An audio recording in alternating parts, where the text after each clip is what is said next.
Store থেকেও people studio app download করে শুনতে পারেন। সে অনেকগুলো ফোন আসছে, আমরা কিছু ফোন নেই। জি, আসসালামু আলাইকুম রহমতুল্লাহ, বলুন। ওয়ালাইকুম আসসালাম রহমতুল্লাহ।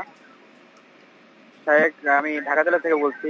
জি, অনেকক্ষণ থেকে আপনার মনোমুগ্ধকর আকীদা বিষয়ে কথা শুনছিলাম। আচ্ছা, আমার জানার বিষয় হচ্ছে যে আপনার সাথে কিভাবে আমরা সাক্ষাৎ পাবো আর কি, সাক্ষাৎ করতে চাইলে। জাযাকাল্লাহ। জি জি, জাযাকাল্লাহ খাইর, আমাদের সাথে থাকবেন ইনশাআল্লাহ। আসসালামু আলাইকুম, প্রশ্ন করবেন। জি, প্রশ্ন করবেন। আসসালামু আলাইকুম। ওয়ালাইকুম আসসালাম রহমতুল্লাহ। জি, আমার প্রশ্ন ছিল শায়েখের কাছে যে বিধর্মী রাষ্ট্রে কি নাগরিকত্ব নেওয়া যাবে? জি, সুন্দর, আমাদের সাথেই থাকবেন। শেখ, আমাদের আরেকটা প্রশ্ন ছিল, ওই 14টি সিজদা আছে কোরআন মাজিদে, তো এখন ওই সিজদা না করলে গুনাহ হবে কিনা, যে বিষয়টা। জি, বিসমিল্লাহির রহমানির রহিম।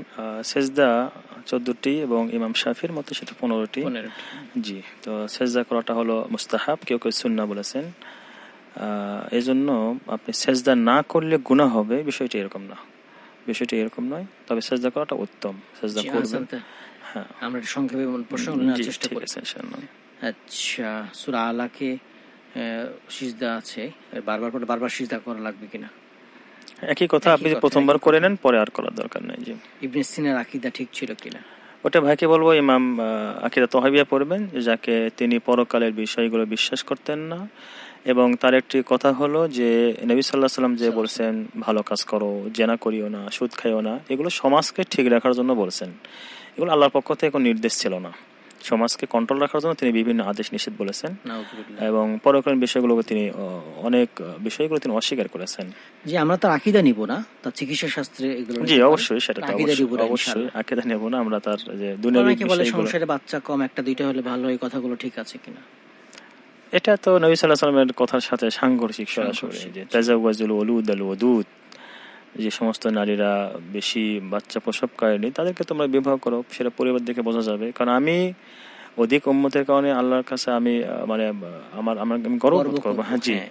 তো এই জন্য যারা এই কথা বলছেন, এবং পরিবারে যে একটা সন্তান হলে শান্তি প্রশান্তি, এটাও কিন্তু সমাজে আমরা দেখি যে অনেক সময় উল্টাটা হয় যে একটা সন্তান বেয়ারা হয়, কথা শোনে না।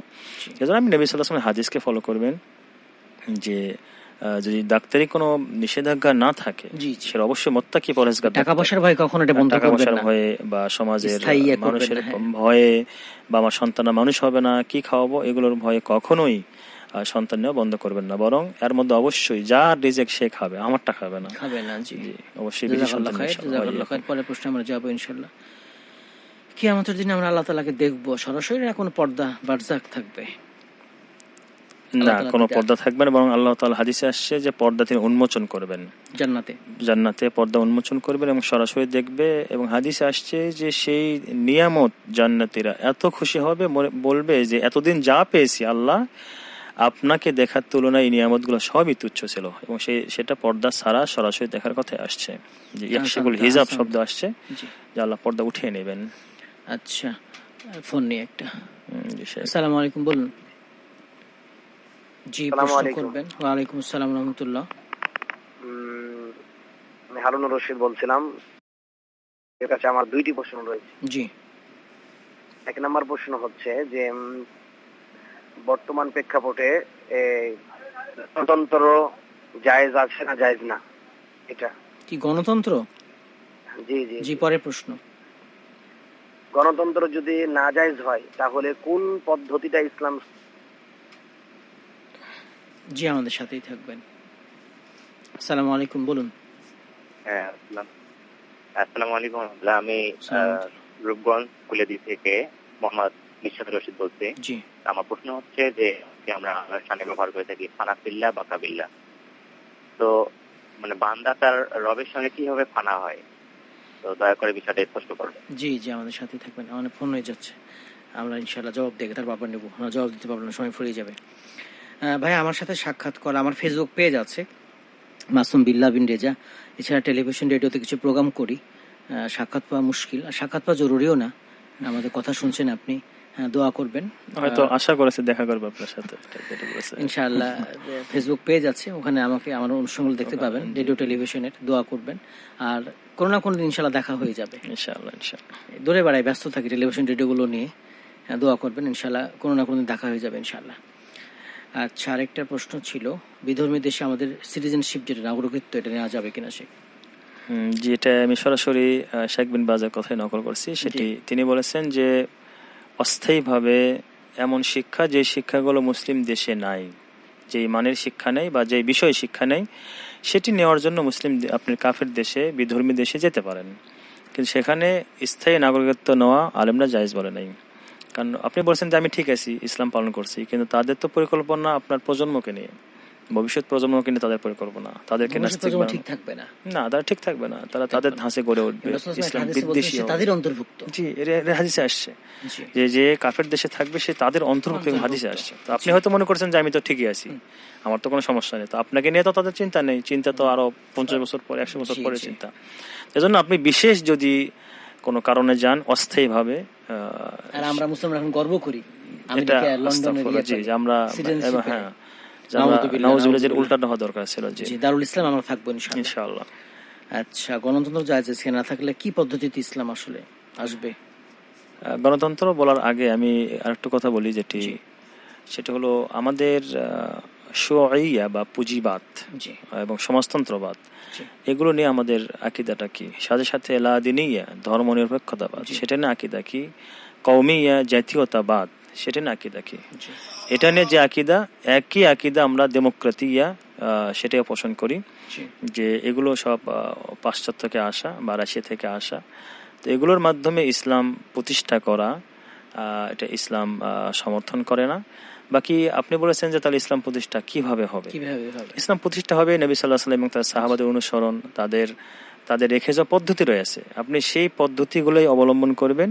আল্লাহ তাআলা ইনশাআল্লাহ একসময় আপনাকে সেই ক্ষমতা সেই দিয়ে দিবেন। বাকি মানে আমি মদকে হারাম করব পরে, মদ খাওয়ার পরে, এটি নয়। মানে আমি বলছি হারামে জড়িয়ে কোন একটা পর্যায়ে গিয়ে আমি তারপর হারামকে হারাম ঘোষণা করবো, এটা ইসলাম জায়েজ করে না। যেভাবে নবী সাল্লাল্লাহু আলাইহি ওয়াসাল্লামকে কিন্তু প্রস্তাব দেওয়া হয়েছিল যে আপনি কি চান।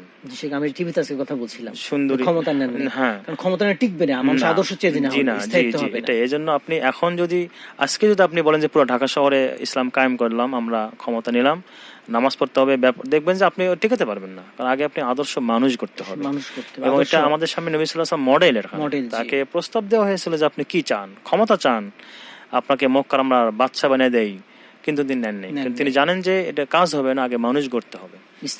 হ্যাঁ, আপনি আকীদা, তাওহীদ, এই দাওয়াতগুলো দেন, শিরক মানুষকে বুঝান, এক পর্যায়ে ইনশাআল্লাহ আল্লাহ তাআলা আপনাকে ক্ষমতা বা নেতৃত্ব দান করবেন ইনশাআল্লাহ। বাকি আমাদের চেষ্টা এগুলো চালিয়ে যাওয়া, আমাদের ক্ষমতাটা মুখ্য বিষয় না, আমাদের এটা মুখ্য বিষয় না। এখানে একটা সুন্দর পয়েন্ট বলেছেন যে অনেকে মনে করছে যে আমরা ওটাই মনে হয় মূল বিষয়। ওটাই মূল বিষয় নয়। আপনি মূল বিষয় হচ্ছে আকীদার উপর থাকা, তাওহীদ প্রচার করা, শিরক মানুষকে বোঝানো। বাকি হারাম পদ্ধতি অবলম্বন করে গিয়ে আমি সেটি তুলে দেব, এটা কিন্তু ইসলাম সাপোর্ট করে না। যে এটাতে বেঁচে থাকবে, আর সে কখনো বিশ্ব মানুষ ইসলাম চাইবে না। এটা সুন্দর কথা, এটা কোরআনের কথা। কোরআনের কথা যে অধিকাংশ মানুষই কিন্তু ইসলাম বিদ্বেষী। আপনি কখনো আশা করেন না যে অধিকাংশ মানুষ আপনাকে ইসলামের পক্ষে নিয়ে যাবে, দিবে না। এটা বাস্তবতাও আসবে না কখনো সময়। আর ইসলাম মাথার বুদ্ধিকে গণনা করে, মাথা গণনা করে না। গণতন্ত্র খালি ভোট গণনা করে। এটাও একটা মানে ইসলামের সাথে সাংঘর্ষিক বিষয়। ইসলাম দেখে মুত্তাকি, তাকওয়া, পরেজগারি দেখে, আর এই গণতন্ত্র মানে কাফের মুশরিক কোয়ান্টিটি দেখে। হ্যাঁ, সবাই সমান মনে করে। হানাফিল্লাহ বা কাবিল্লাহ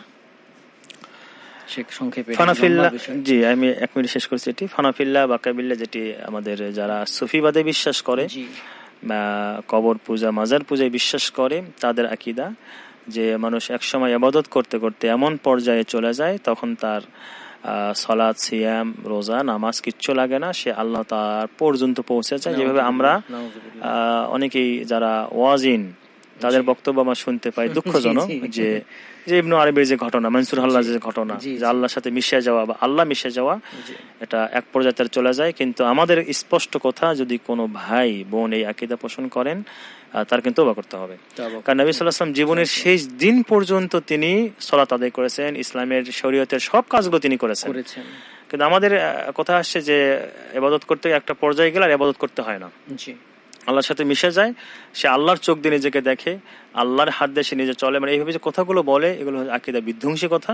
বরং একজন মুসলিম এবং মুমিন একদম মৃত্যু পর্যন্ত তাকে শরীয়তের উপর থেকেই তাকে চলতে হবে। তো কোনো মানে বিন্দুমাত্র তার সুযোগ নেই যে আমি 1 ঘন্টা আল্লাহর ইবাদত থেকে বিমুখ থাকবো, বা আমার ইবাদত করতে করতে 60 বছর হয়ে গিয়েছে, আমি আল্লাহর কাছাকাছি পৌঁছে গিয়েছি, ফানা ফিল্লা হয়ে গেছি, আল্লাহর সাথে মিশে গিয়েছি, আমার ইবাদত করার প্রয়োজন নেই। একজন মুসলিমের এই কথা এবং আকীদা পোষণ করার কোনো সুযোগ নেই। হাসান তো শেখ, আমরা আজকে প্রোগ্রাম শেষ করে ফেলবো ইনশাল্লাহ, একেবারে শেষ দিকে চলে আসছি। বাকি আলোচনা আগেই পর্ব করবো ইনশাআল্লাহ। আপনি আমার মূল্যবান সময় দিয়েছেন, জাযাকাল্লাহ খাইর। ওয়া ইয়াকুম ওয়া বারাকাল্লাহু ফিকুম। দোয়া করুন আমাদের জন্য। তো আমরা 7 প্রকারের প্রথম প্রকারটা শুধু বলেছি, জি বাকি আমরা ইনশাআল্লাহ 6 দিন 6টা বলবো ইনশাআল্লাহ, অসুবিধা নেই। জাযাকাল্লাহ খাইর। বন্ধুরা আজকের অনুষ্ঠান শেষ করছি। পিপলস রেডিওর অত্যন্ত গুরুত্বপূর্ণ অনুষ্ঠান শরিয়া চেম্বার 4 দিন থাকি, রোববার 3টা থেকে 5টা, সোমবার 1টা থেকে 3টা, বুধবার 1টা থেকে 3টা এবং বৃহস্পতিবার 3টা থেকে 5টা। আল্লাহ তাআলা আমাদের সবাইকে পবিত্র কোরআন এবং সহিহ সুন্নাহ অনুযায়ী ইসলাম মেনে চলার তৌফিক দান করুন। আমিন। আসসালামু আলাইকুম ওয়া রাহমাতুল্লাহি ওয়া বারাকাতুহু। আসসালামু আলাইকুম ওয়া রাহমাতুল্লাহি ওয়া বারাকাতুহু।